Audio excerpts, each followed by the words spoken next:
Welcome back, everyone. We are continuing our topic on loops, and this time we're going to see a new loop statement called for statement. Now, let's go back a little bit and refresh our minds about how we created our first while loop. We said we had a variable that had a starting value. We had a condition that checked for the condition whether that variable's value matches a certain condition or not, right? And if this condition was true, we had a block where we ran certain statements, where we executed certain statements, and we said always not forget to update your variable so that the condition becomes false at some point. So this method here, this particular method here, was taking a number, then was printing out, was counting down the number and printing out the countdown until it reached 0, at which case it gave us a printout of a Happy New Year. Of course, this example here is not correct because we manipulated it, we changed it to show you how you can play around. However, in this case, let's actually try to recreate this exact example, but with using for statement. Okay, first thing first, create a new package. We're gonna call it section for_2. And inside this package, we're going to create a new class, and we're going to say for intro. Finish. Since we have seen the concepts of encapsulation and generalization as additions to our incremental development series, let's do this. We will allow ourselves to start coding inside main method because we can code and test inside main method. After the tests are complete, after everything is fine, we can encapsulate it, put it inside a method. That logic, right, can be encapsulated inside another method, and then we can generalize that method as necessary by adding parameters, returning values, etc. Right?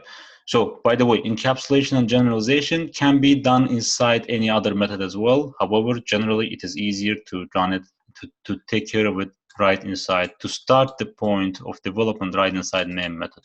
Okay? So let's actually put down our task. We're going to count down from a given value until it reaches 0. When it reaches 0, we will print Happy New Year. Okay?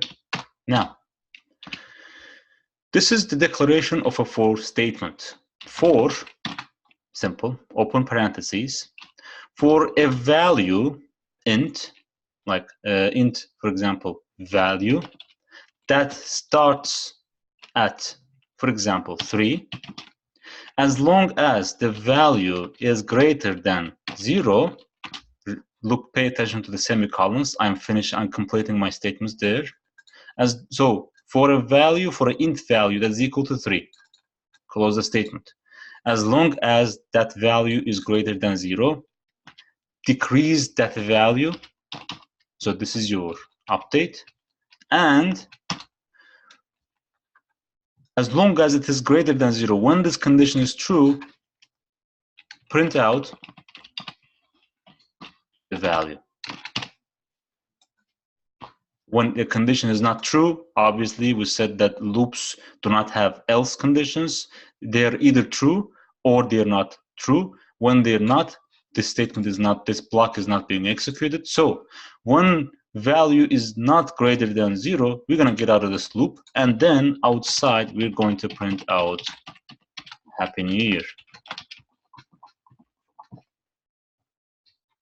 As simple and similar to our while statements. Let's actually put them side by side. Let's actually correct this while statement. We said this is how the while statement is going to be. We had a counter here. By the way, we can call it counter. It is common practice to call these internal variables I or Y or J. So usually they're called I mostly. That's why sometimes they're called I statements, I loops. But don't worry, don't confuse. This is for loop. Okay, now let's compare while with a for. We said we have initial value. Great, we have initial value. We said we have a condition. Yes, we do. We said we do something inside the block. Yes, we did. And we said we're going to update the condition, update the value of the variable, and we did. So basically, 1, 2, 3 lines of code, all packed up inside a single parentheses. Separated by semicolons, you have 3 statements here. This is what for loop is all about. Let's put this together. Okay, as simple as that. Execution flow in for loop is we initialize step 1, initialize. Step 2, check for condition. Check. We're gonna call it condition check. Let's actually add some space here, right? Step 3 is going to be execute the body or the code block. Step 4, update the value. So you start from here, check, and this is done as a step 1, and that's it. This is done once. Initialize. Step 1 is done once only. You initialize it, then you forget about it. Okay? Now you have an initialization of a value. You check for a condition. Great. Is this true? When this is true, execute the body. Go to step 3. I'm sorry. This is step 3. Execute the body.